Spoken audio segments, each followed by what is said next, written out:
Most people don't recover from being sexually devious. Yeah. And it's not because they can't. It's not because God won't forgive you. It's not because they don't have the ability to.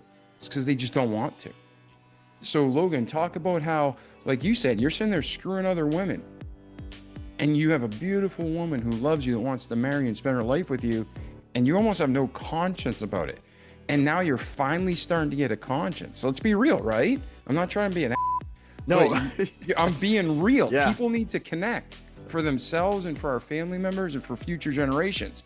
So how did you go from this asshole having affairs to who you are now, or having this conversation? Well, one thing you mentioned, I want to touch on it. Yeah. You said I'm starting to get a conscience, right? I worked very hard from the ages of like 20 when I first cheated with another woman. From that time and then the next 5 years of my life, I worked hard to sear my conscience. That's a really, really awful thing to admit, but it's the truth. I was intentional. I would say strategic in how I tried to do that. I wanted so badly to sear my conscience because I felt like that's the only way that I'll be able to maintain some level of sanity going through life. Like, that's awful, that's terrible, but it's truly how I started to operate. That's the exact words the Bible uses: searing the conscience. Yeah.